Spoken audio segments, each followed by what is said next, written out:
أن سيدنا محمدا عبده ورسوله اللهم صل وسلم على حبيب الكريم سيدنا مصطفى صلى الله عليه وسلم على آله وأصحابه ومن تبعهم بإحسان إلى يوم الدين. سبحانك لا علم لنا إلا ما علمتنا إنك أنت العليم الحكيم.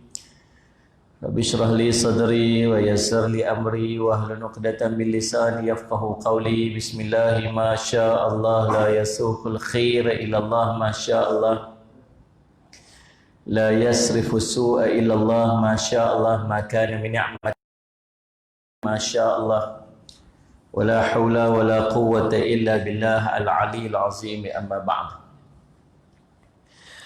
الله أكبر الله أكبر الله أكبر لا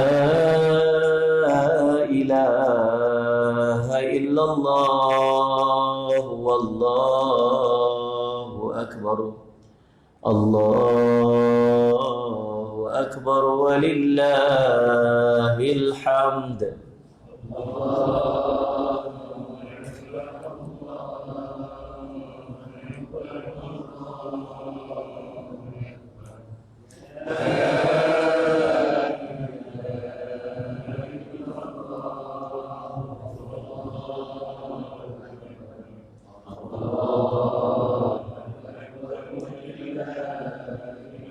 الله أكبر الله أكبر الله أكبر لا إله إلا الله والله أكبر الله أكبر ولله الحمد.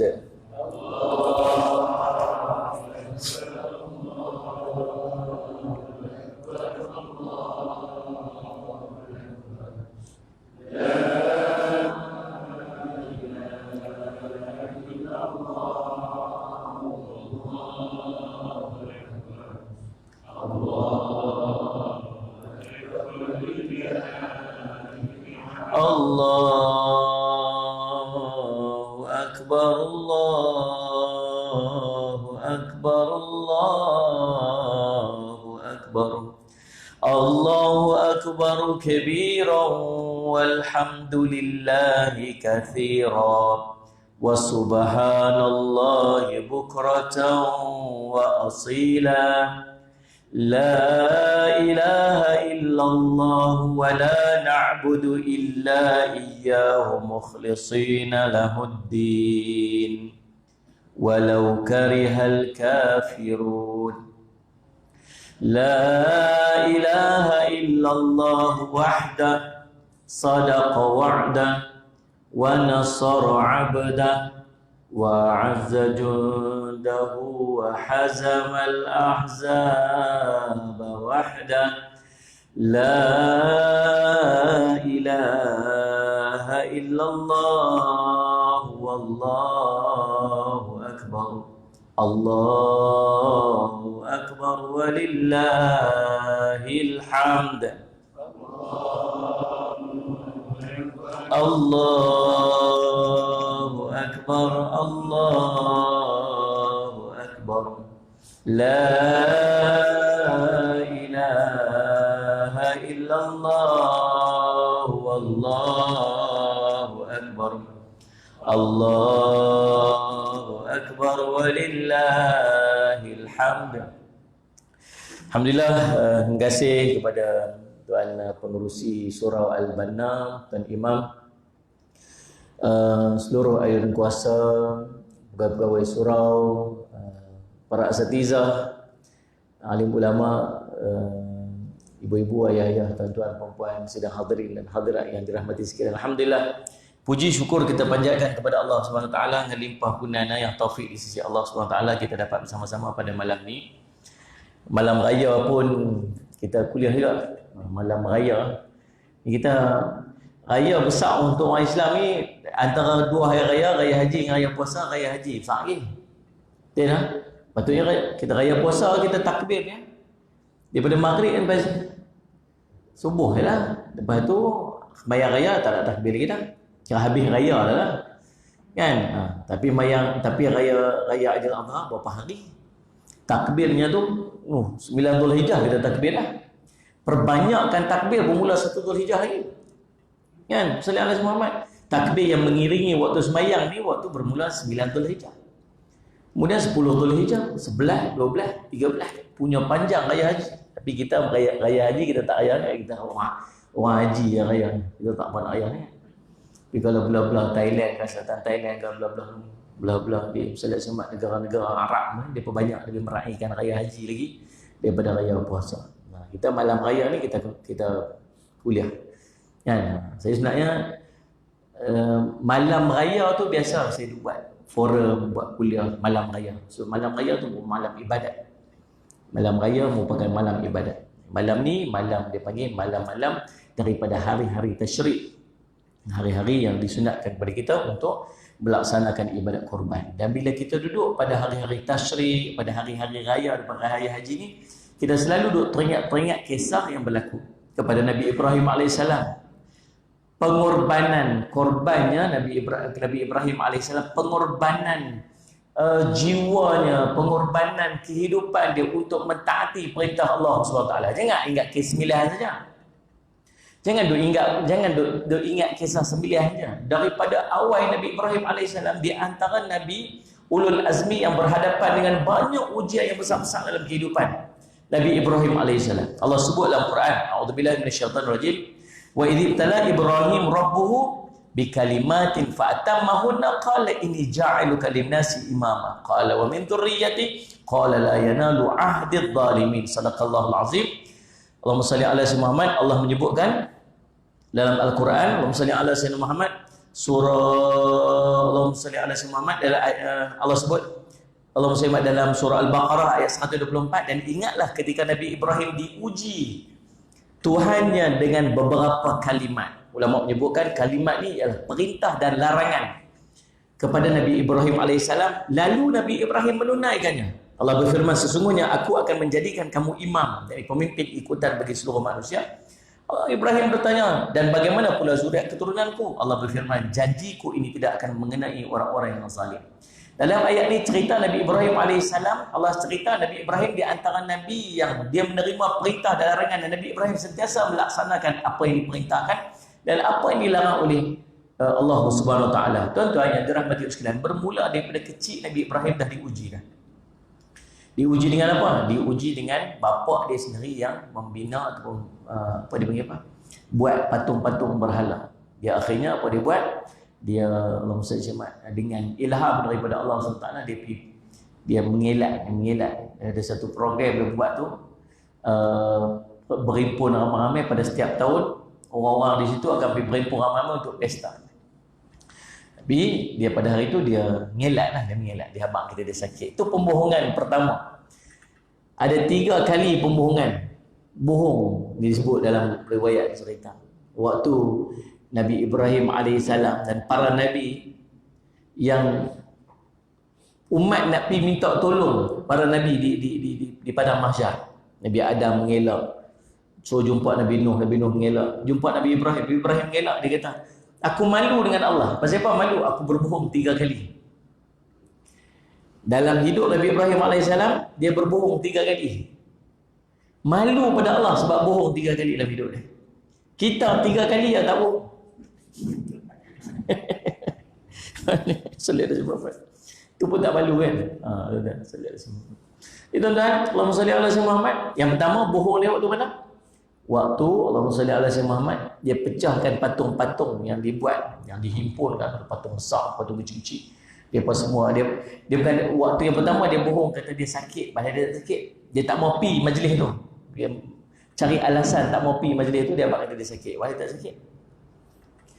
Yang kedua, bohong yang kedua ialah bila dia pecahkan patung-patung tu, dia ambil apa ni, mertun ke kapak yang paling besar tu, dia letak dekat tokong yang besar.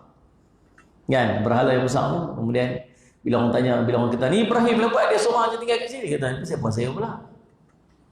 Habis hang seorang ni kat sini, 10 orang pergi, dia pecah semua ni. Tinggal hang seorang kat sini. Pasal puasa pula. Hang seorang je. Ya, tengok kapak tu duduk kat depan. Ni kapak tu. Kapak tu duduk kat tokong besar tu, berhala besar ni. Ya dia lah buat. Itu macam mana dia buat, dia tu kali buat apa? Tak boleh buat apa, sebuah buat apa. Macam tu kan. Simple macam tu je. Tuan-tuan, tapi waktu tu orang dah mula fikir lah. Orang yang duduk di sekitar tu mula dah fikir, betul juga apa dia ni kata. Di dalam hidup kita ni tuan-tuan, kadang-kadang dakwah ni bukan tunggu benda besar. Bila Allah nak bagi satu benda ni, Allah bagi mudah-mudah macam tu ya. Apa yang berlaku kepada Nabi Ibrahim alaihissalam dalam kes dia pecahkan berhala tu tuan-tuan, sama juga berlaku kepada seorang sahabat Nabi bernama Abdullah Rawaha. Abdullah Rawaha radhiyallahu anhu, sahabat Nabi SAW.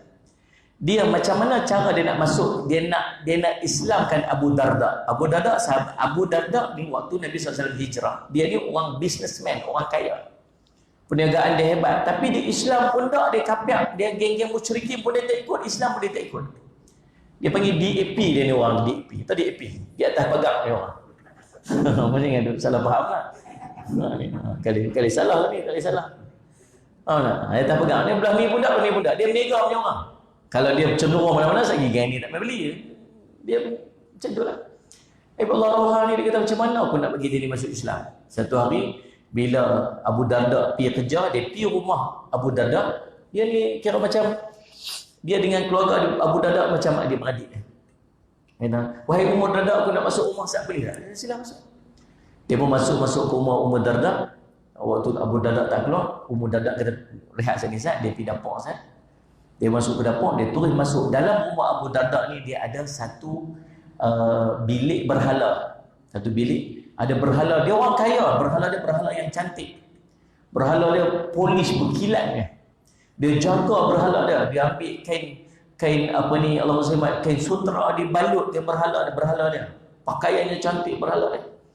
Lalu Sallallahu Alaihi Wasallam apa dia buat tuan-tuan? Abdullah Rawaha ni, dia pergi ambil, dia pecahkan. Dia pecah berhala tu, kemudian dia lari. Bila Ummu Darda tengok, keluar tengok, Abdullah Rawaha tak ada dekat bilik dia. Kemudian dia masuk dalam bilik berhala tu, dia tengok berhala tu dah pecah.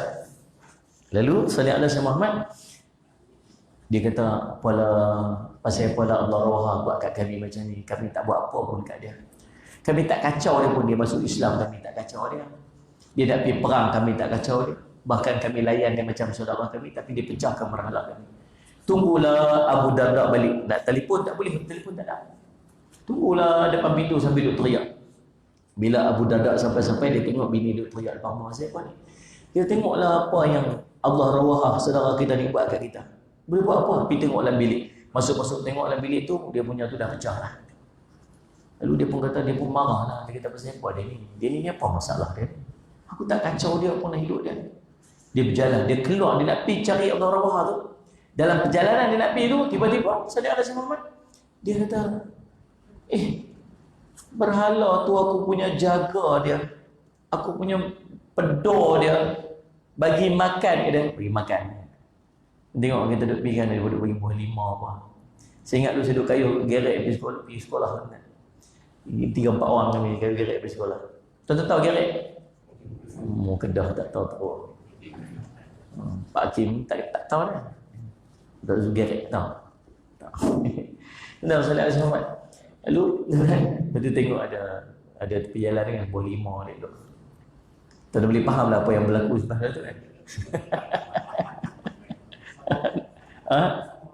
Perangai. Duduk minggu depan dia buah 5 plastik. Segala hati kita, Tuhan dia pun dia tipu kan. Bagi dia beli 5 plastik kat Tuhan dia.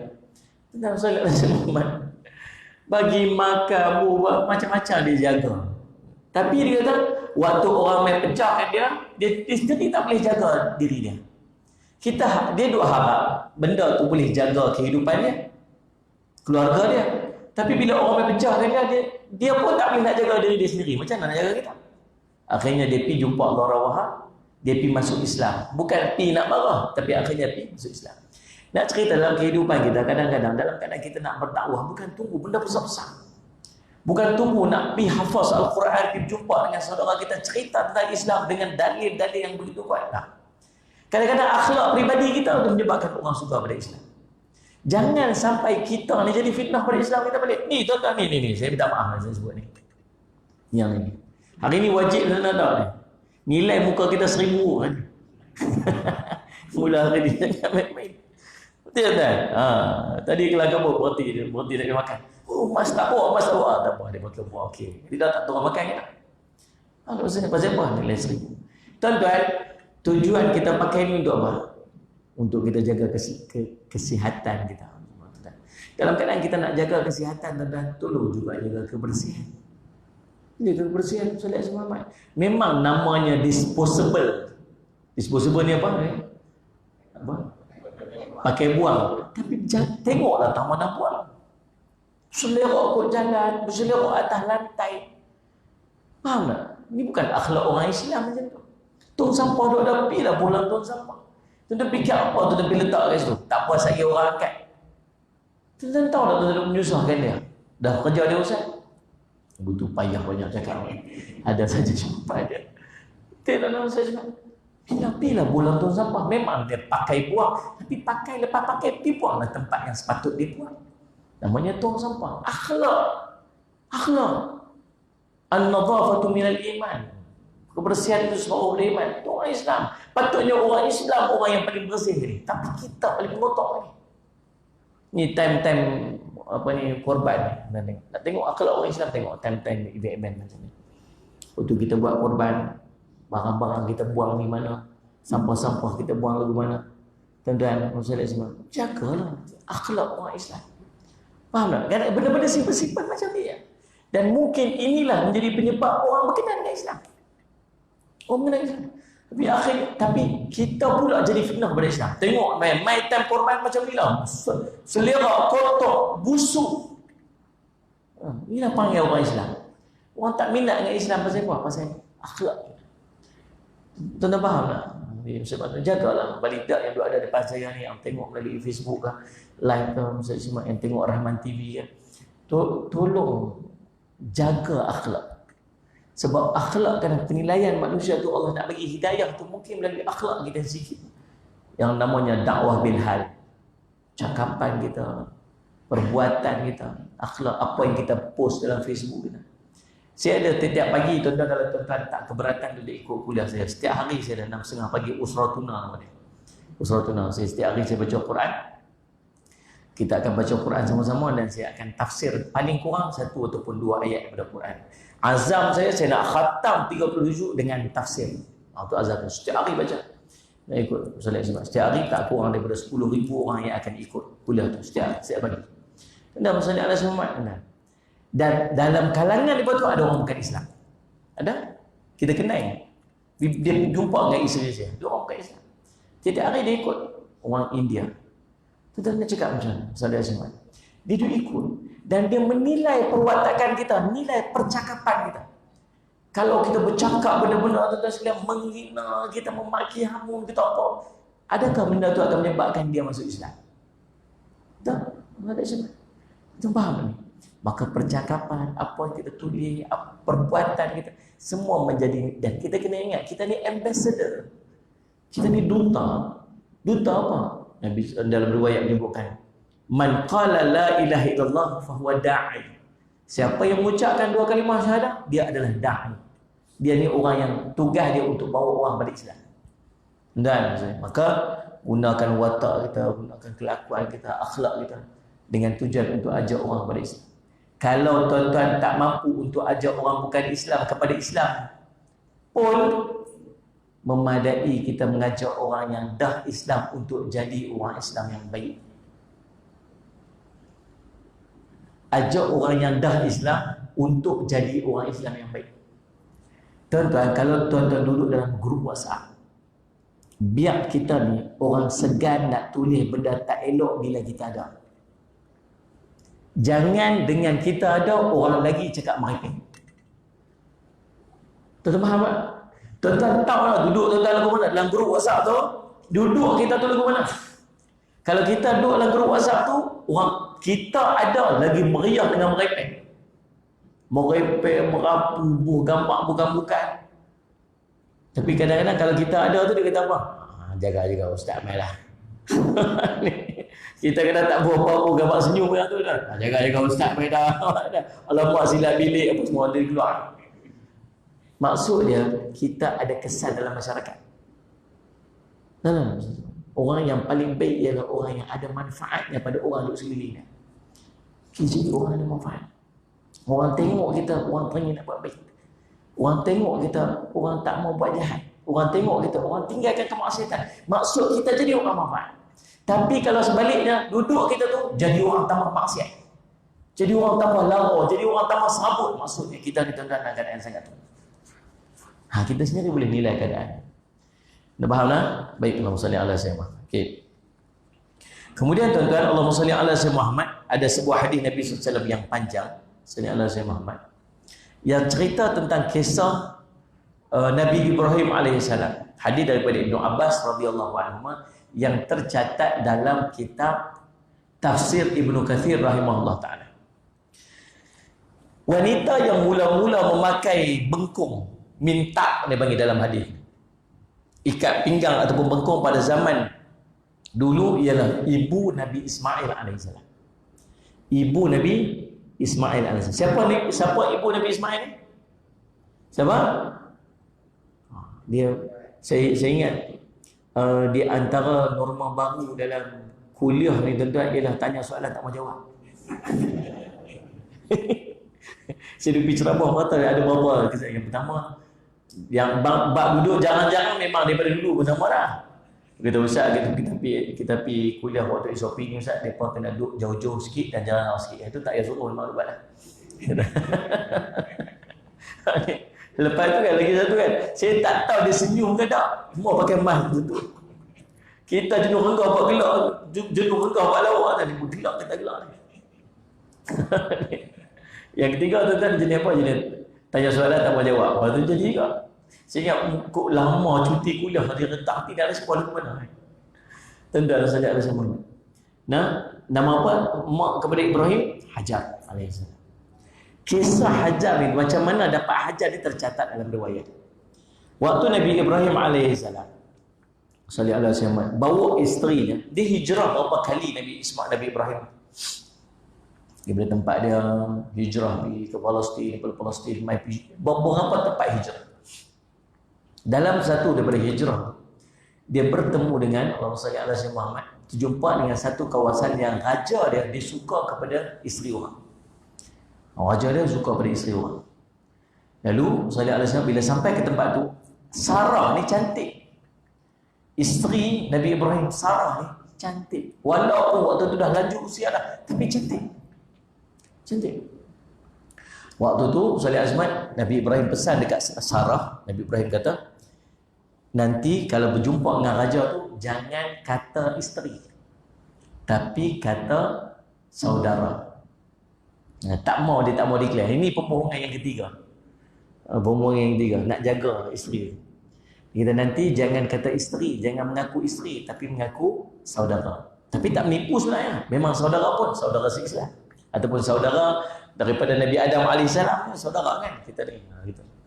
Lalu sallallahu alaihi wasallam pendek cerita, dibawa ke Sarah ni berjumpa dengan raja sebab kecantikannya, maka terpisahlah Nabi Ibrahim dengan isteri dia. Waktu berjumpa dengan raja ni tuan-tuan, Allahumma salli ala sayyidina, kisahnya mafhumnya lebih kurang macam tu. Saya tak ingat dia punya sequel secara tepat. Lebih kurang macam ni lah.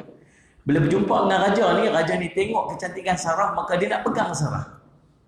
Waktu nak pegang Sarah ni, Sarah terus berdoa, ya Allah, engkau lindungilah aku daripada orang ni. Waktu tu juga tangan dia lumpuh. Terus lumpuh tu, dia tak boleh angkat tangan. Dia kata, apa yang telah berlaku ni? Dia kata, aku berdoa kepada Tuhanku agar menyelamatkan aku daripada kamu.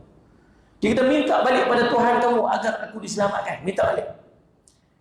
Sarah pun minta balik, ya Allah akan selamatkan dia. Sembuh. Jadi elok balik. Lepas elok balik, tak pegang balik. Dia panggil. Panggil dia, maka adalah, kalau saya sihat ni Ustaz, saya Nabi Majid ni begitulah.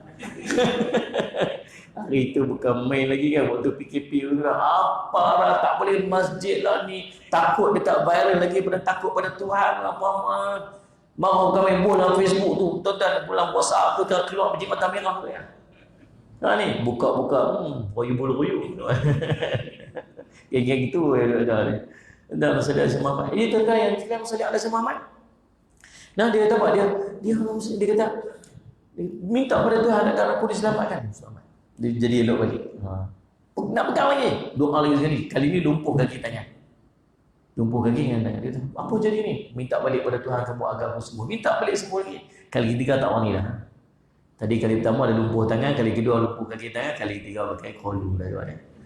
Dia pun tak berani. Dia kata apa? Akhirnya dilepaskan. Dan dia kata apa? Dia kata kat pengawal dia, ini yang kamu bawa ni bukan perempuan, ni syaitan ni. Kata. Lalu dia hadiahkan kepada Sarah, seorang perempuan, nama dia Hajar. Situlah datangnya Hajar. Bagi dekat Sarah. Sarah bawa balik jumpa dengan suami dia. Lalu khidmat di rumah. Cuma sampai satu tahap bila lanjut usia dia dah tahu dah tak mampu untuk nak mengandung, dah tak boleh nak mengandung, dia dah tua sangat dah.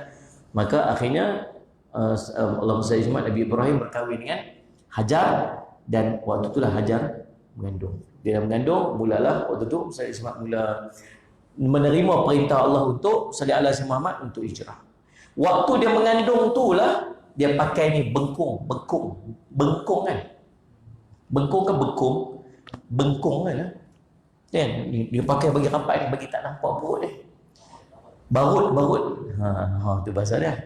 Kan? Dia saja pakai bengkung tu untuk menutup tanda kehamilannya terhadap Sarah, isteri Nabi Ibrahim yang belum dikurniakan anak. Kemudian Nabi Ibrahim membawa bersama anaknya Ismail yang baru lahir, sedangkan ibunya sedang menyusuinya.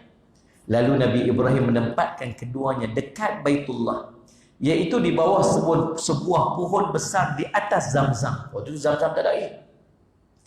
Pada bahagian masjid yang paling tinggi. Waktu Nabi cerita ni masjid tu ada dah. Nabi cerita di mana tempat bahagian masjid paling tinggi atas pada Zamzam. Itulah Nabi Ibrahim letak apa ni? Allahumma salli ala Muhammad, Sarah dengan anaknya tu. Allah sebut dalam Quran waktu tu Allahumma salli ala Muhammad. Kata Nabi Ibrahim alaihissalam, Nabi Ibrahim berdoa, Rabbana inni askantu min dhurriyyati biwadin ghairi dhi zar'in indi baitikal harami Rabbana liyuqimu sholata faj'al afidatan minan nasi tahdi ilaihim warzuqhum min thamarati la'allahum yashkurun. Allah sebut, wahai Tuhan kami, sesungguhnya aku telah menempatkan zuriat keturunanku di lembah yang tidak mempunyai apa-apa tumbuh-tumbuhan. Biwadin ghairi zi zar'in. Wadin, tempat, lembah. Ghairi zi zar'in, yang tak ada sikit pun tumbuh-tumbuhan. Tak ada apa. Pokok tak ada, air tak ada. Pintar kat situ. Apa yang Nabi Ibrahim buat?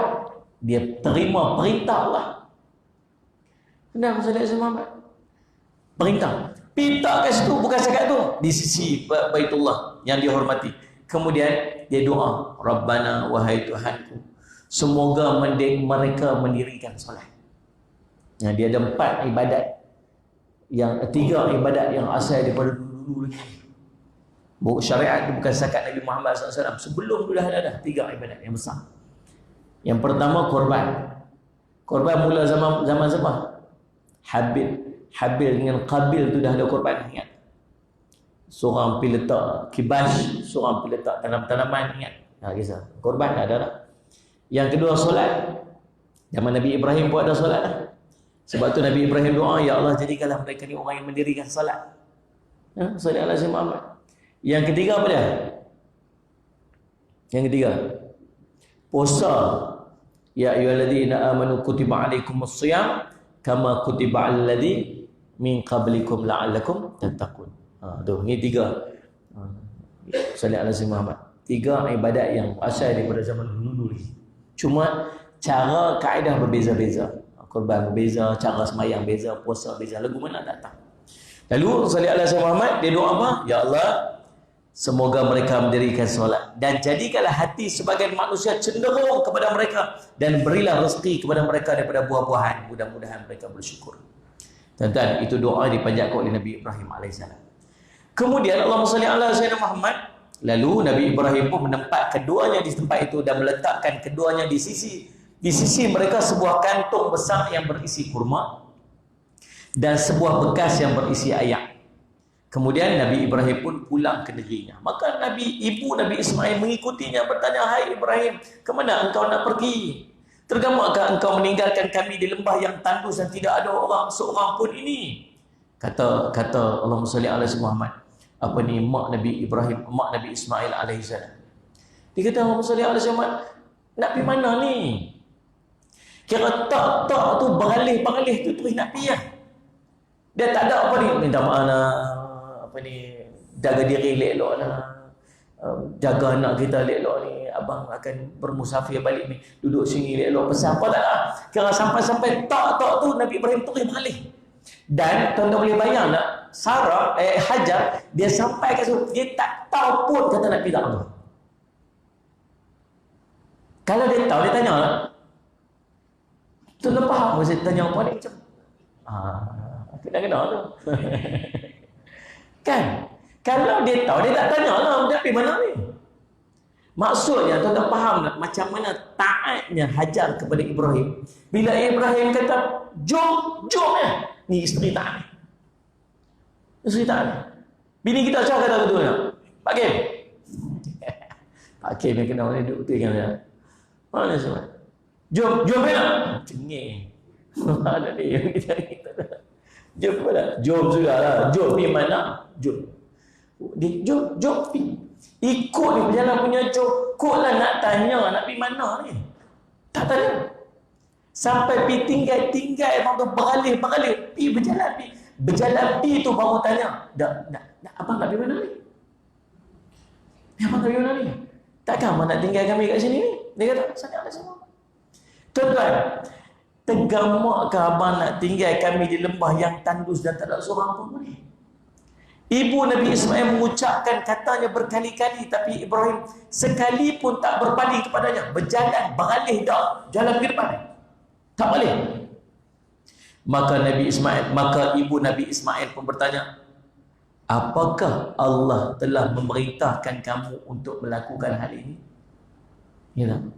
Lah kali dah panggil pun tak menyut, tanya pun tak jawab. Dia kata, "Abang, ni Allah perintahkan ni?" Dia kata, "Ni Allah perintahkan." Dia kata, "Satu je." "Naam." Ya. Takat tu je. Ya. Lalu Nabi Ismail kata apa? "Kalau demikian, pasti Allah tak akan mensia-siakan kami." Itu nak cerita Sayyidina Muhammad. Dia punya tawakal kepada Allah tu sangat tinggi. Lalu Sayyidina Muhammad tuan-tuan, sedangkan lalu ibu Nabi Ismail kembali pada anaknya, sedangkan Nabi Ibrahim berangkat terus untuk meneruskan perjalanannya. Subhanallah tuan-tuan. Tuan-tuan tengok namanya jiwa Hajar ni. Hajar. Ya. Taat pada suami. Taat pada suami. Dan yang keduanya apa ni? Tawakalnya kepada perintah Allah tu sangat tinggi. Dia tahu bila Allah suruh apa-apa, Allah perintah apa-apa, dia tahu dengan perintah tu pasti tak ada cacat, pasti tak ada mudarat. Kalau Allah perintah apa, mesti betul, mesti baik. Ni tak tanyalah. Pasal apa orang kena pakai tutup? Dah lah hangat. Tutup dulu tu. Pasal apa orang kena pakai stoking? Orang lelaki tak payah. Pasal apa orang kena mayang di belakang, buat tak boleh mayang depan? Pasal apa tu imam orang lelaki? Pasal apa kami tak boleh jadi tu imam? Kalau kami jadi tu imam, takbir kami betul ya tadi. Dia berkata contoh lawak. Dia main lupa dia bukan kira kan. Dia main lupa. Dan dia terlupa aja lagi, dia nak kampung balik lagi lupa. Tengok dia biasa tu. Tak ada apa, kawan je 20 penting kat belakang. Dia pun kalau tak ke dia depan, dia pun lupa kan. Dua belakang kampung lagi. Apa lah tak imam lupa. Coba duduk tu tengok. Ada seorang imam tu kan. Dia dia asal semayang dia duk baca surah lazim ya imam. Imam surah lazim ada surah tu dia duk komplain ni. Dia masih mesyuarat dia komplain. Tukarlah tu imam tu duk baca. Tukar komplain. Tiap-tiap kali mesyuarat tu komplain. Satu hari tu imam ni pun kecil hati ya tuan, dia pun payah-payah saya letak jawatan tulis surat tak jawatan tu. Bila tu imam tak jawatan kelang kabut semua kat belakang. Ini cerita sebelum PKP. Lepas PKP semua tu imam ni. Bukan saya kata imam Tok Khatib. Kalau Tok Khatib tak main petik je. Main naik Tok Khatib. Tak lah ni lepas PKP. Main-main dia pak. Jadi bila tu imam tak datang kelang kabut semua pekat. Macam mana ni? Kita tak tahu siapa tadi tu imam ni. Buat kena? Mesyuarat ni. Panggil mesyuarat tergempak. Siapa ni? Hang boleh? Aku tak boleh. Hang boleh? Aku tak boleh ambil. Aduh tuan-tuan. Akhirnya ada orang ceramah dia kata. Tahu kita nanti apa? Kita nanti kawan yang komplain banyak kan? Yang duduk komplain sangat tu. Bila nanti dia tu imam. Pada buat. Semua kan, dia pun semua setuju, sekolah seorang setuju. Pergi tu kan, pergi jumpa dekat rumah. Dia bukan jaga masjid, pergi jumpa. Assalamualaikum Tuan Haji. Waalaikumsalam. Tuan Haji kami main ni bawa hajat. Hajat apa? Tuan Haji, tu imam yang Tuan Haji komplain sangat tu, tak jawatan lah. Padan lah. Elok lah, Monty pun. Bagi orang lain pula. Duk surah tu je, duk baca. Kami pun tak ada dengar. Tak apa. Habis tu siapa dia tengok baru? Tuan Haji. Dia kata aku mana boleh. Lah tu Haji seorang ada komplain pun orang lain tak ada apa-apa lah dia tu Haji tu imam. Tak ada orang lain lah. Tak ada. Tak apa lah dia pun rasa bersalah pun lah. Tak apa. Maghrib malam tu malam tamu ikat serban ni. Tak pernah ikat serban. Mai tu dah di imam di depan. Kemas. Pergi duduk kat depan bawah semua. Lepas tu duduk bincang. First day dia tu imam ni nak baca surah panjang sikit. Bagi panjang sikit. Di surah panjang orang Melayu ni Sabih lisan. Sabih lisan surah panjang. Sabih ke apa ni yang Ustaz Semad lam yakuni ni gitu kan. Dia baca sabih gitu kan.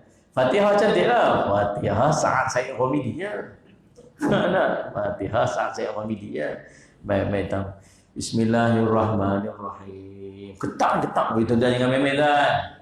Tak pernah itu imam tentang tolak pergi ke depan tentang dengan anak bini rumah itu boleh ni tu pun anak komplain dah siap kuliah imam tak ada tukar yang lain kan.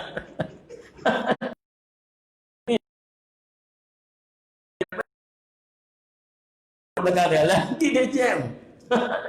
Subhanallah dia main ubah ketak dia boleh lupa kan. Dia pun bismillahirrahmanirrahim sabbih الذي خلق فسوى والذي قدر فهدى والذي قدر فهدى والذي قدر diulang apa? Lepas tu dia rasa silap ni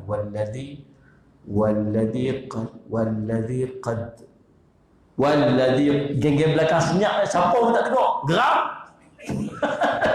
Geng-geng belakang pada muka dia muka belakang senyap itu kan.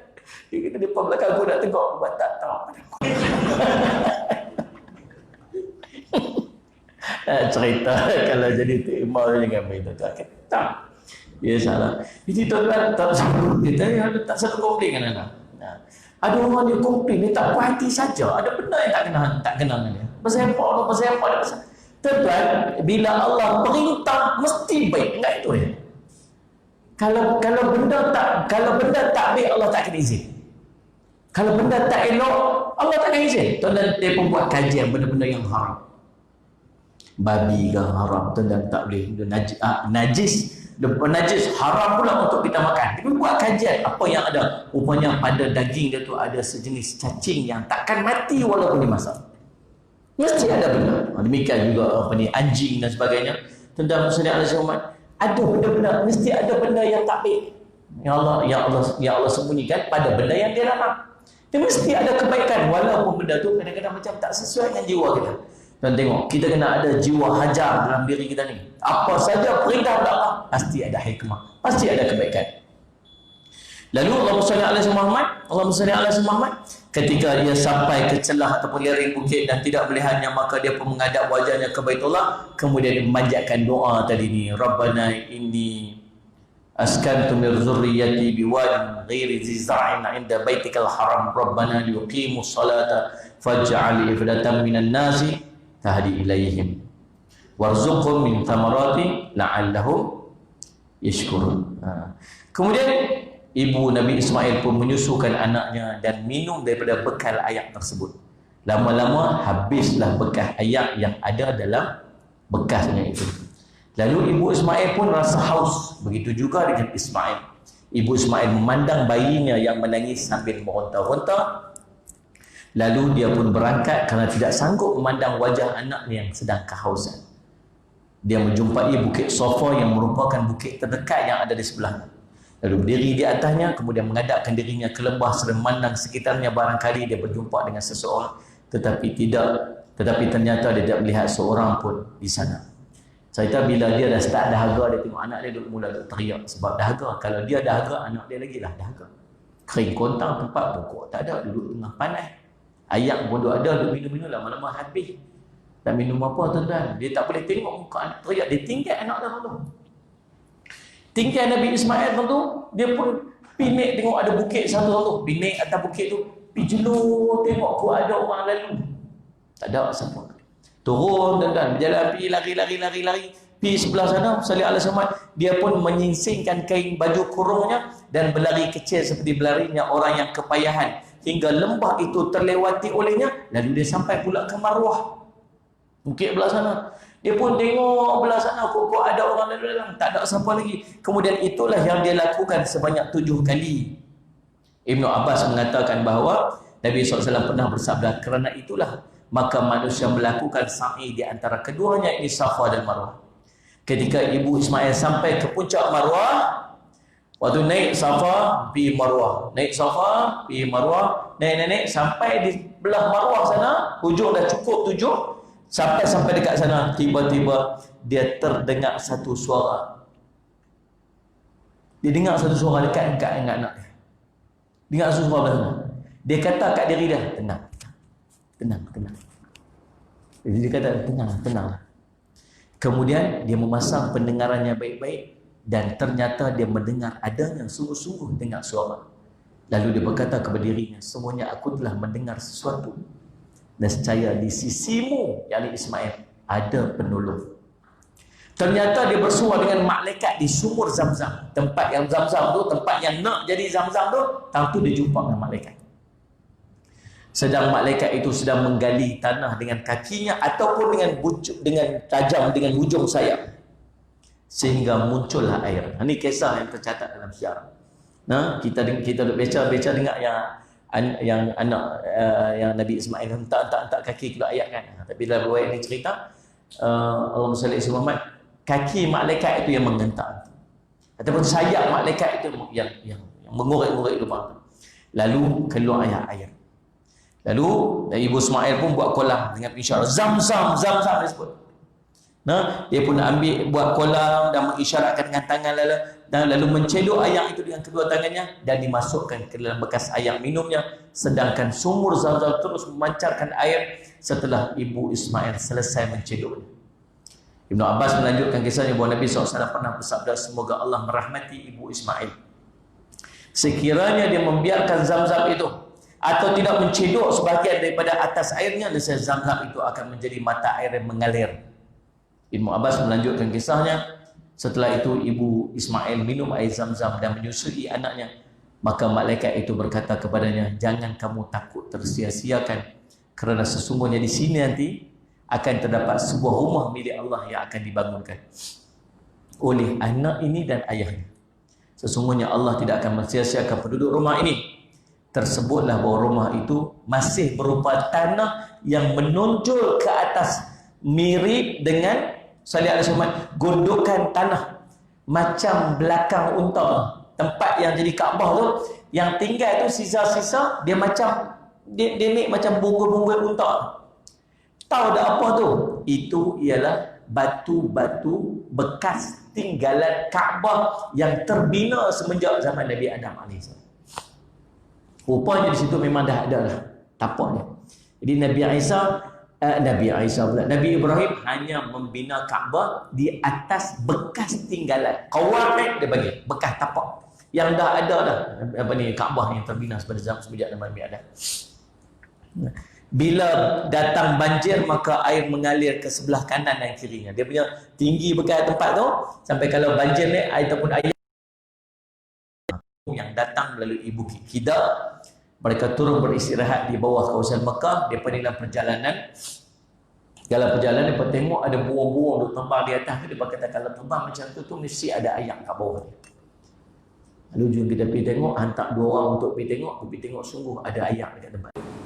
Nah, sebab Nabi Ismail bukan orang Arab, dia bukan asal di tempat tu yang bercakap bahasa Arab. Tapi dia duduk daripada kalangan orang Jurhum tu, dia mula bercakap bahasa Arab. Allahumma salli ala sayyidina Muhammad. Dan setelah Nabi Isa cukup matang untuk berkahwin, lalu mereka kahwinkannya dengan seorang wanita daripada kalangan mereka. Tak lama selepas itu ibu Ismail pun wafat. Akhirnya dia kahwin. In between itulah yang berlaku penyembelihan. Nah, waktu mana? Waktu Allahumma salli ala sayyidina Muhammad, Nabi Ismail alaihissalam sekitar umur 7 sampai 10 tahun.